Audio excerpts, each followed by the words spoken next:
Voilà, on se retrouve Ben Azmanim, on continue à étudier contre vent et marée. Euh, Dans l'état d'esprit du Rabbi, vous savez qu'il n'y a pas de vacances. C'est-à-dire des vacances pour le juif qui étudie la Torah, ça ne peut pas exister normalement. Pourquoi? Et là, on doit étudier la Torah jour et nuit. Mais d'un autre côté, le Rabbi a donné quand même quelque chose d'important. Il nous a dit que l'on doit vivre d'une manière où on travaille de manière reposée. Vous connaissez ça, cet état d'esprit du Rabbi? Voilà. La vod beofen shel menucha. Voilà, en hébreu ça sonne mieux. Travailler d'une manière reposée. Voilà, il faut trouver ça. Et j'ai vu écrit du Rabbi dans un Mahama que la meilleure des choses, ce serait que d'autres travaillent à ta place. Et si déjà tu dois travailler, le minimum des heures, c'est le mieux. Parce que un juif, il n'est pas fait vraiment pour travailler au maximum dans le monde, mais surtout pour le travail qui est Torah et Mitzvot. Bon, voilà. Donc, en fait, dans cet état d'esprit-là, c'est vrai que l'idée de vacances, c'est. Vacances, ça veut dire vaquer presque à tes occupations, c'est-à-dire faire autre chose. Donc, se détendre, etc. Mais c'est vrai que si on arrive à faire une vie qui est beaucoup plus passionnante et beaucoup plus adulte, beaucoup plus sensée, finalement, on n'est pas non plus stressé outre mesure. Mais quand même, Dieu organise que le travail nous demande beaucoup de force, quelquefois, et beaucoup d'implications. Et c'est toute une question, en fait. Pourquoi? Parce qu'il est dit qu'on doit travailler dans le travail, même s'il y a l'idée que on doit travailler à la sueur de notre front, et il y a la klala sur Adam Arishon, la malédiction. Donc, vraiment, qu'il y ait une grande yéguia, un grand effort dans le travail. Mais la Chassidut vient nous expliquer que c'est l'effort de nos mains. C'est-à-dire qu'en réalité, il faut avoir l'esprit tranquille.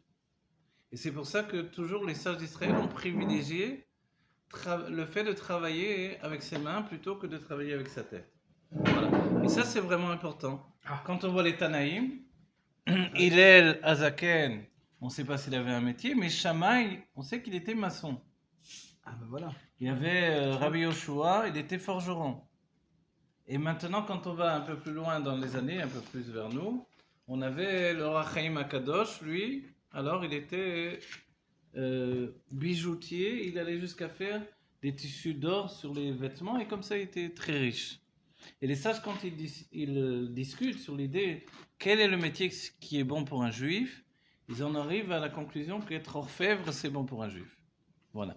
Dans les époques passées, on a vu que souvent, alors les juifs faisaient le travail de prêteurs sur gage, on dit. C'est-à-dire ils prêtaient de l'argent, ils échangeaient de l'argent, et ils prenaient un intérêt sur les non-juifs. On pourrait s'étonner que la Torah qui interdit de prendre un intérêt sur les juifs permet de prendre un intérêt sur les non-juifs. C'est même une mitzvah en soi, puisque c'est une ordonnance de la Torah. On va dire quand même, comment ça se fait? C'est un peu... Mais en fait, Dieu savait à l'avance que dans les siècles à venir, finalement, les métiers qu'on autorisait aux juifs, c'était justement de prêter de l'argent. Si le juif ne prenait pas d'intérêt, alors il n'allait rien gagner, il allait rester non seulement asservi par les goïms, mais en plus toujours dans une situation sans aucun argent, sans aucun moyen de subvenir à ses besoins. Il y avait encore que les docteurs qui pouvaient quelquefois, par exemple, sortir des ghettos pour aller soigner les autres avec des permissions spéciales. Et vous vous rappelez, par exemple, en Italie, à Venise, par exemple, ils leur faisaient mettre une espèce de masque. Vous voyez, on se connaît les masques de Venise, etc.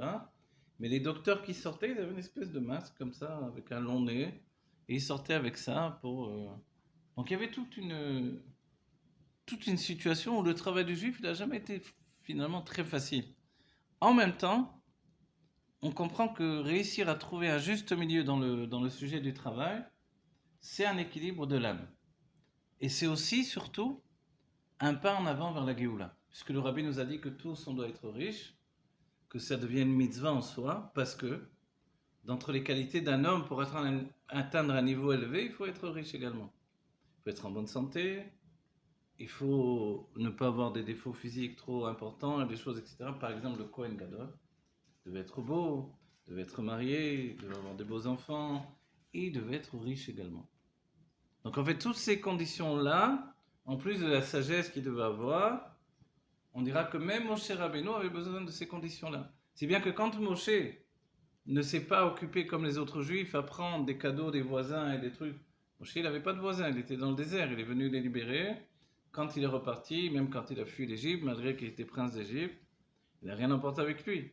Et même au moment où il y a eu Bizat Hayam, ce qui s'appelle, c'est-à-dire quand ils ont pris les trésors des Égyptiens sur les chars, etc., qui étaient plus grandes même que ceux qu'ils ont rapportés d'Égypte, le seul qui n'a pas ramassé les bijoux, les pierres précieuses, etc., c'est Moshe Rabbeinu. Donc Moshe Rabbeinu, il avait un problème par rapport aux autres, il était pauvre. Et quand est-ce que Moshe est devenu riche parce que c'était une nécessité? C'est au moment où il a taillé les secondes pierres. Quand il a taillé les louchot qui étaient faits de diamants en réalité, de saphir. Voilà, alors ces diamants, cette poussière qu'il a ramassée, finalement il est devenu très très riche. Mais quand on parle de Korah, vous vous rappelez, on dit que rien que pour porter les clés de ces coffres, etc., il y avait je ne sais plus combien de centaines de mules et d'ânes qui portaient tous les... Alors c'était une richesse incroyable. Mais on posait la question, qu'est-ce qu'on faisait de cette richesse dans le désert? C'est là où on répond, cette richesse, elle était pour le Mishkan. C'est ce que Dieu nous dit, que tout, li à zahav, li à kesef. Pour moi l'or, pour moi l'argent.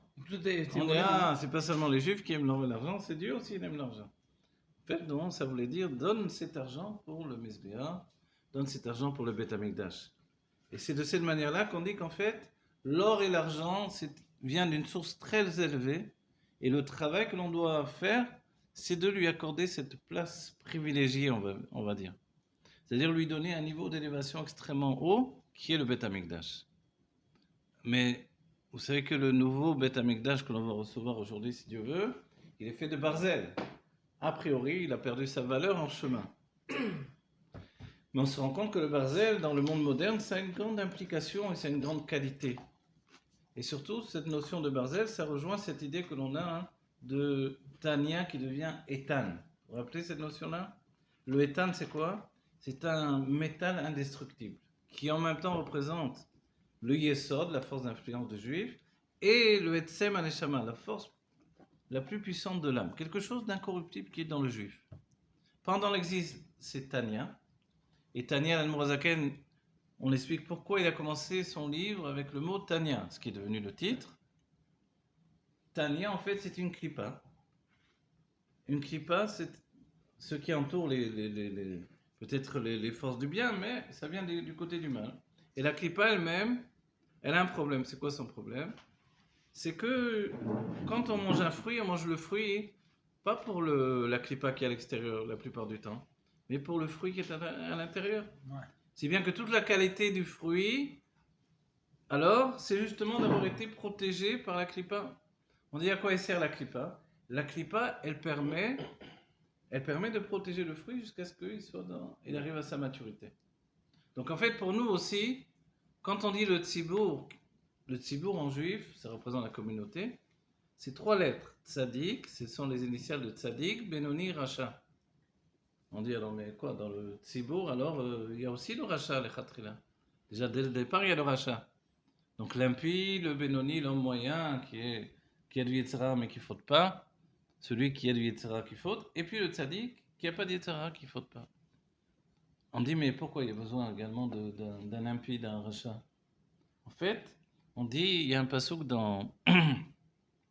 chez Shlomo Ameler qui nous rapporte quelque chose d'important. Il nous dit, Racha maktir la tzadik. Le Racha, il est comme une couronne autour du tzadik. Exactement comme l'écorce qui entoure le fruit. C'est-à-dire que quelquefois vous vous rendez compte que autour des tzadikim, il y a des gens un peu louches qui tournent autour. Par exemple, tout simplement, on va prier aux côtés de la Maravi, donc on va là-bas pour la Gdusha. Mais qu'est-ce qu'on prend comme Thomas sur le chemin? Il y a les églises, il y a les arabes, il y a les trucs. On rentre dans la vieille ville, déjà, on s'en prend de tous les côtés là. Qu'est-ce qui se passe là? Les goïms, les moines, les curés, les sœurs, les trucs, les arabes. Qu'est-ce que je suis venu pour tout ça, moi? Je suis venu pour aller à la Gdusha, regarde-moi tout ce que je me prends dans la tête. Et ceux qui passent par les coins là, le côté arabe, etc., ouais, les chouks arabes, on ne sait même pas si on va pas se prendre un couteau dans le dos, quoi. Tout le long, il y a plein de statuettes de l'acrobate et d'Avodazara. On dit, mais je ne suis pas venu pour tout ça, moi, je suis venu pour la Gdusha. Comment ça se fait qu'il y a ça? En fait, c'est ça. c'est que le mal, il entoure le bien. Et on dit, mais pourquoi ce système-là? Parce que le mal en lui-même, il n'a pas de vitalité, il n'a pas d'existence s'il ne prend pas la vitalité, l'existence du bien lui-même. J'ai le souhait de rencontrer un juif qui a pénétré dans Marat Marpella. Marat Marpella, mais vraiment tout en dessous, parce qu'on va tous à Marat Marpella. Mais on sait bien qu'il y a une entrée pour accéder du côté de Yitzhak, pour accéder en dessous à véritable Mehara, parce que quand on est en haut, on est à je ne sais pas combien de mètres au-dessus de la véritable Mehara, ça veut dire la véritable grotte. Ok, on dit c'est une grotte dans une grotte, et là-bas, dans cette grotte, il y a vraiment les kvarim des Avot. Mais qui c'est qui accède? En fait, du temps de David Améler, ils accédaient encore.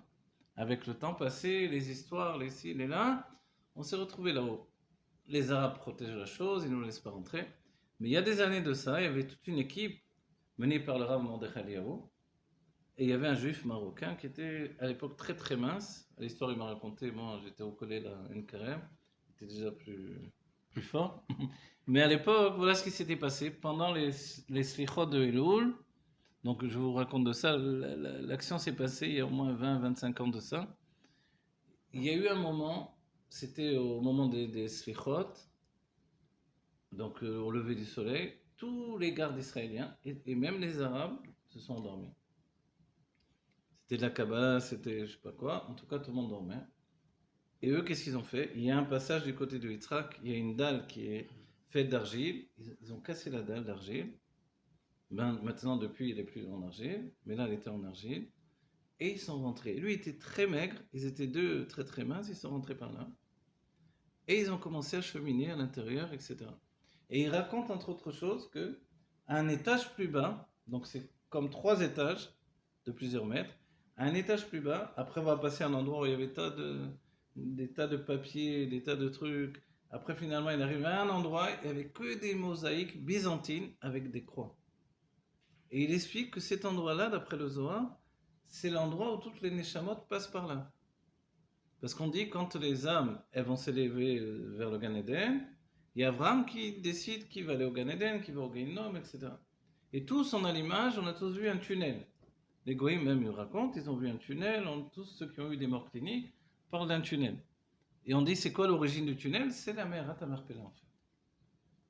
Et qu'est-ce qu'il y a dans ce tunnel? Les chrétiens, les Byzantins étaient au courant, ils ont mis plein de croix en dessous. On dit mais quel est leur intérêt de faire ça? En fait, ça s'appelle Yenikat Achitsoni. De prendre de la vitalité de l'endroit le plus saint. Ceux qui ont fait Baruch Hashem, ils ont tout cassé. Ils ont cassé toutes les croix.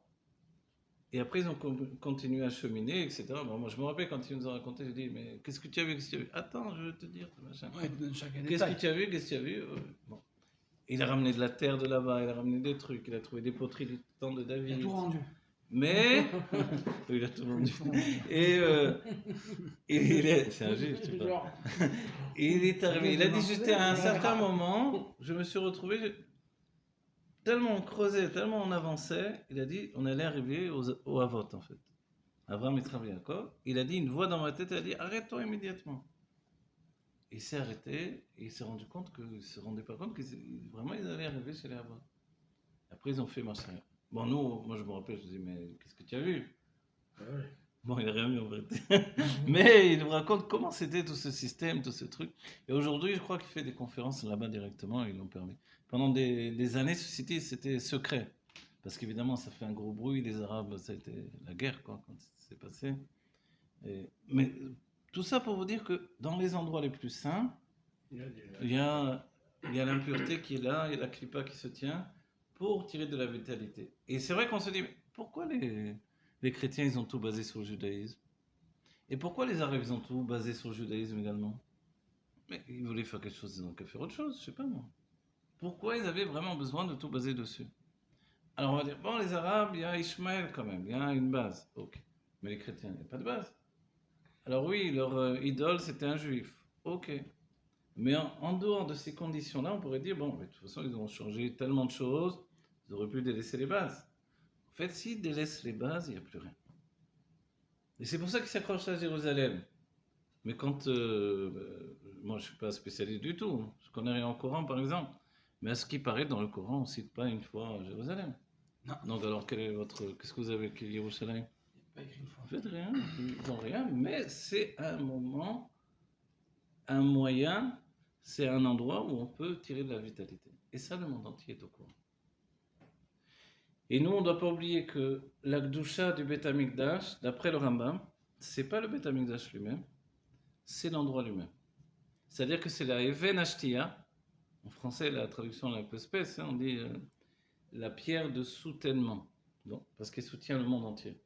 La Even Ashtia, ça c'est la Gdusha, c'est là où Adam Arishon a été créé, c'est là où il y a eu Akedat Yitzhak, c'est là où il y a eu aussi la projection de Yaakov dans l'échelle de Yaakov, etc. Énormément de choses sont passées là.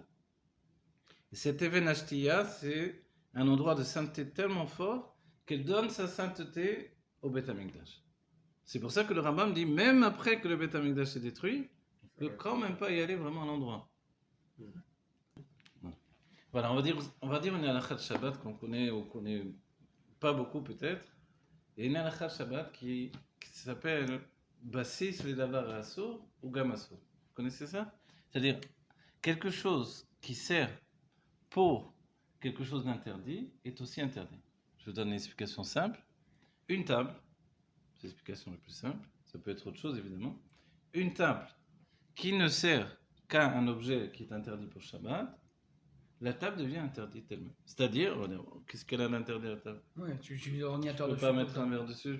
Oui, mais tu peux plus la bouger. Ah, pourquoi?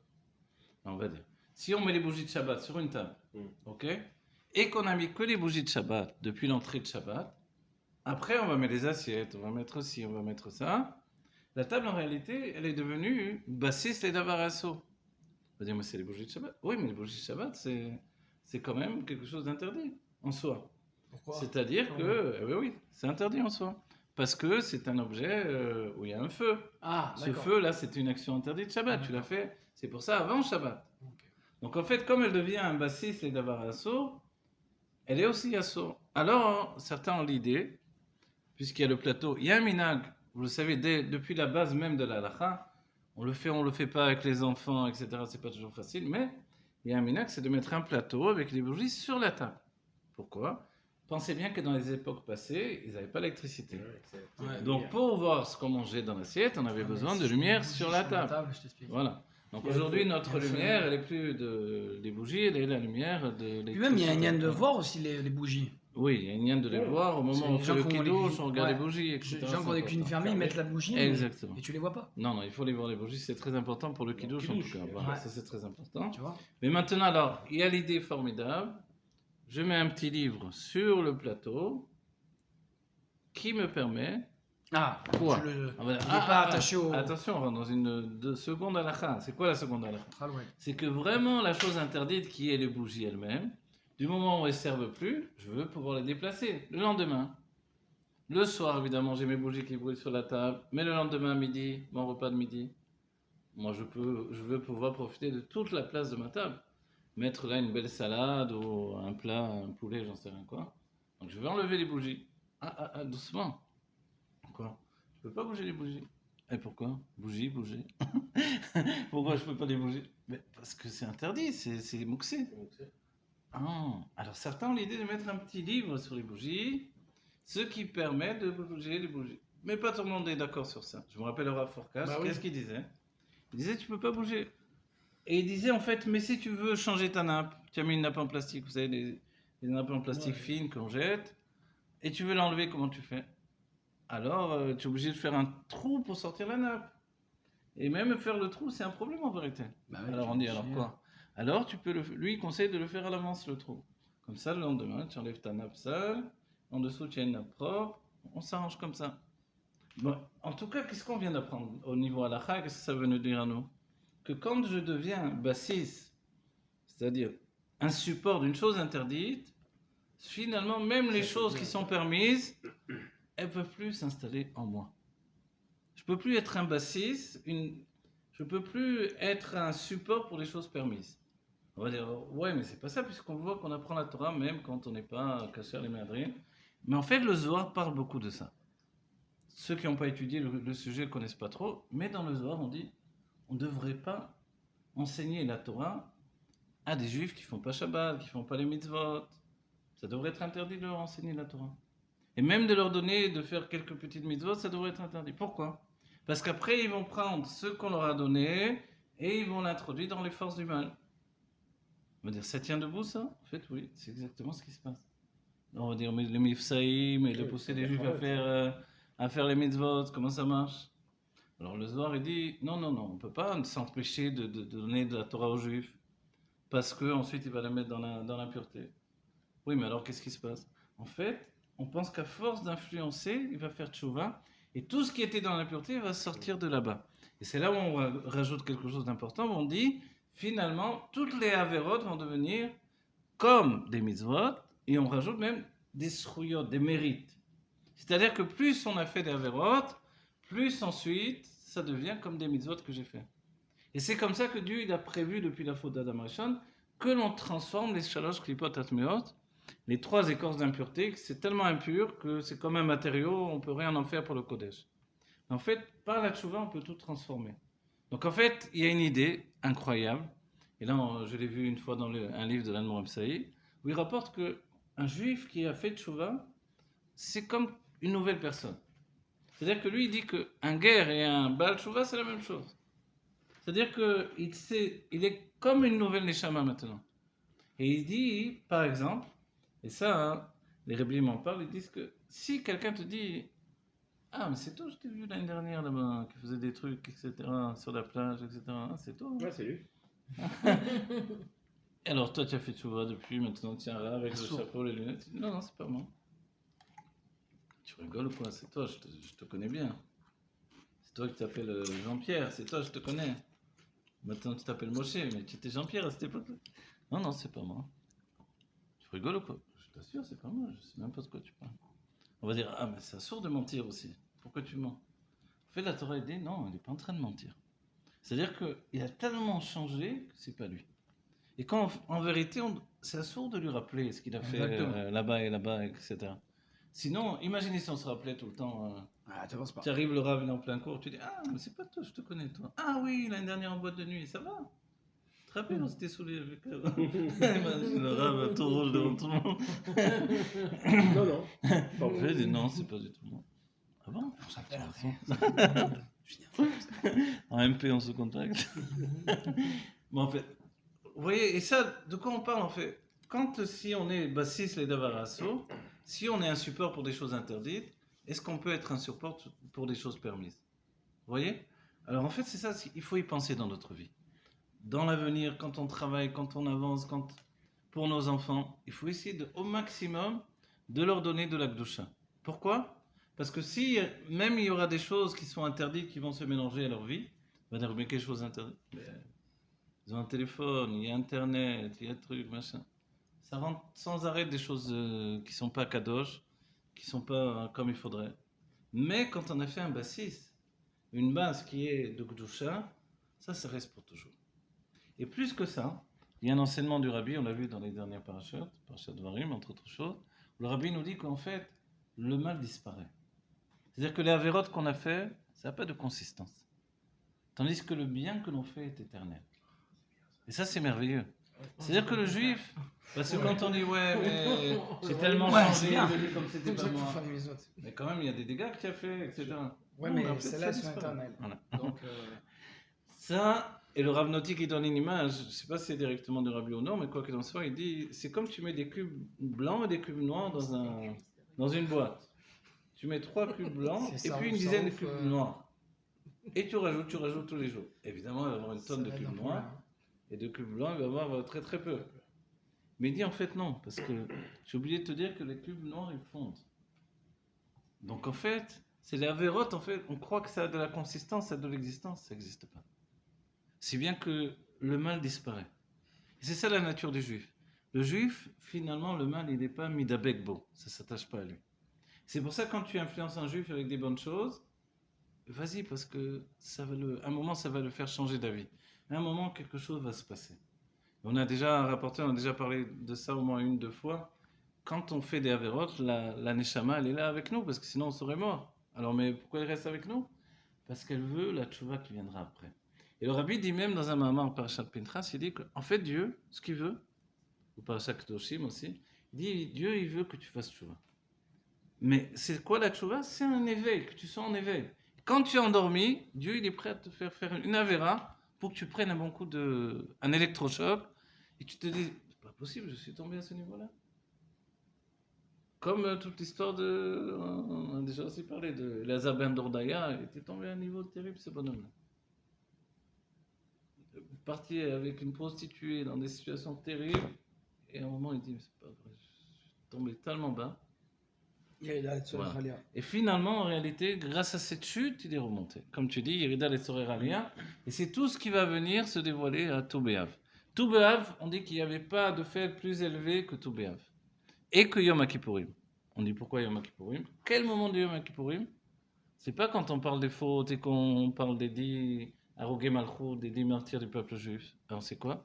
C'est quand le Kohen Gadol sortait du Kodesh Kodashim, son visage brillait. Et là où on chante Maré Koren, etc., toute la lumière du Kohen Gadol, on dit c'est comme la lumière des nuages quand il y a le soleil qui perce comme ça. Le nuage est tellement blanc que ça fait mal aux yeux. Ça, c'est le visage du Kohen Gadol qui sortait du Kodesh HaKodashim. Et ça, c'est une image. Je me rappelle toujours, tout à l'heure, tu m'as parlé du Rav Emmanuel Chaviv. Je me rappelle quand j'étais plus jeune, une fois, il m'a dit j'étais à Yom Kippour.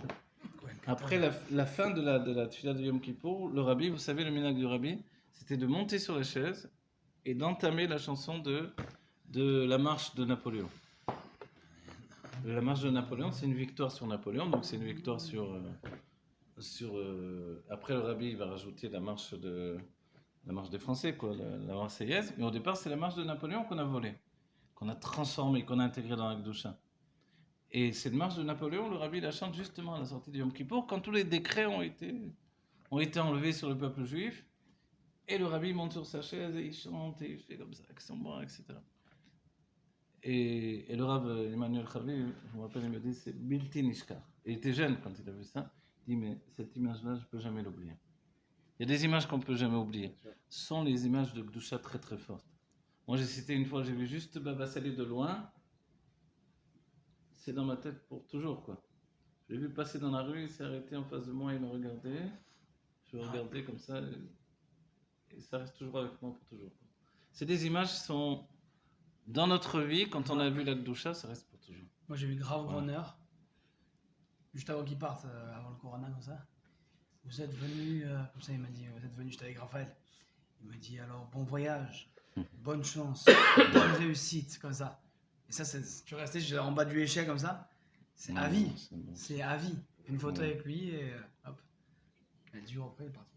Voilà, donc nous on va avoir le soin de voir la Gdoucha du Beth Amikdash, de revenir avec le Rabbi, avec tous les tzadikim, vous vous rendez compte? De revoir mon cher Rabbeinu, de revoir les... Une fois le Rabbi a dit ça vous manque pas.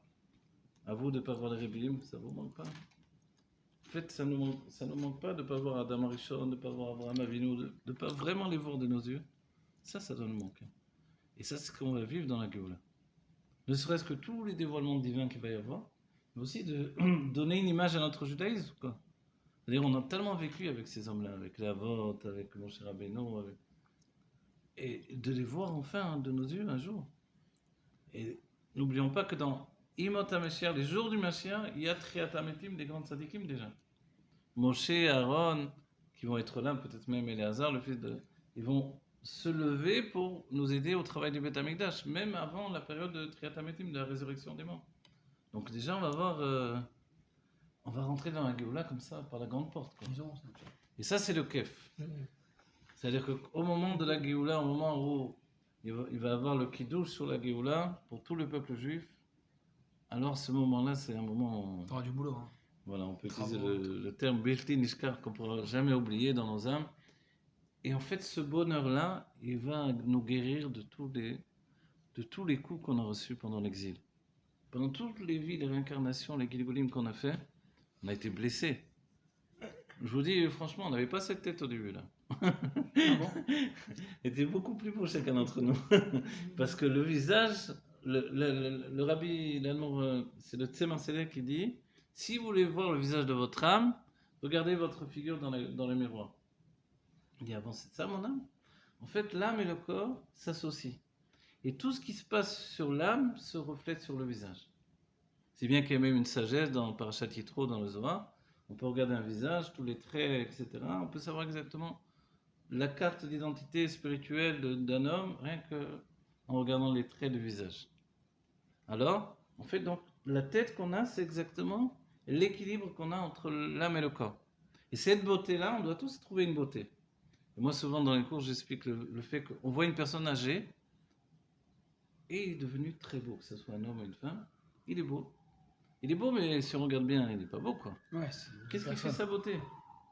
Ah, Et c'est même vrai, quand il était jeune, il n'était pas beau, en fait. Et maintenant, il est beau. Qu'est-ce qui s'est passé? En fait, il a atteint un certain équilibre, une tranquillité. Il n'est plus en lutte avec lui-même. Il n'est plus en lutte avec son image. Il s'accepte tel qu'il est. Et finalement, son âme s'est tranquillisée, s'est installée, ça brille sur son visage. Et en fait, nous, on doit atteindre cette beauté, cet équilibre entre l'âme et le corps. Mais autrement que ça, il y a une beauté de perfection de Yosef Hatzadik, et même de Yaakov Avinu, et de Rachel, et de Sarah, et de Adam Arishon qui plus est. Mais cette beauté-là, on ne peut pas l'atteindre. Mais la beauté que nous, on doit atteindre, c'est cet équilibre entre l'âme et le corps. Et ça, chacun de nous, on doit l'atteindre. C'est ce qu'on voit chez les enfants. Les enfants, le visage brille, ils ont un équilibre. pas de souci. Et après, voilà, on le perd. Pourquoi? Parce qu'il sait vivre l'instant présent, l'enfant. Et nous, quand on oublie de vivre l'instant présent avec une confiance en Dieu, souvent, moi, ça m'est arrivé de recevoir des gens pour les aider, comme on dit, des tipoulim, pour les aider à se sentir mieux, soit des couples, soit des... Mais des fois, je dis, mais tu me parles de ton enfant, tu me parles que tu as eu des problèmes quand tu étais enfant. Mais maintenant, ça va. Je dis, oui, maintenant, ça va, mais en fait, j'ai beaucoup souffert quand j'étais enfant. Ah, bah, ça, D'accord, c'est pas mais soigné. maintenant, ça va, Pas tu as de soigné. quoi manger, tu vas bien, tu es marié. Pourquoi tu vas me reprendre encore ce qu'il y avait dans ton enfant? Vas-y, investis-toi dans l'instant présent. En fait, c'est un choix. Ou on veut vivre l'instant présent, comme a dit le Baal Shem Tov, et on peut tout réparer, ou on veut garder l'idée du passé qui a une certaine valeur pour moi. Mais en fait, c'est notre âme animale qui veut aller en arrière parce que je ne m'investis pas assez dans le présent. Mais quand on s'investit dans l'instant présent avec la foi dans Kadosh Baruch Hu, en fait, c'est vrai que peut-être que... Regardez, quand arrive Shabbat, qu'est-ce qui se passe? Même si je dois 1 milliard de shekels à la banque, il y a Shabbat qui arrive, je fais mon Shabbat tranquille. Qu'est-ce qu'il y a? Je vais pas aller à la Beth Knesset, je vais pas. Tout est comme d'habitude, non? Ça veut dire qu'en réalité, rien ne se passe. Tout est comme ça, quoi.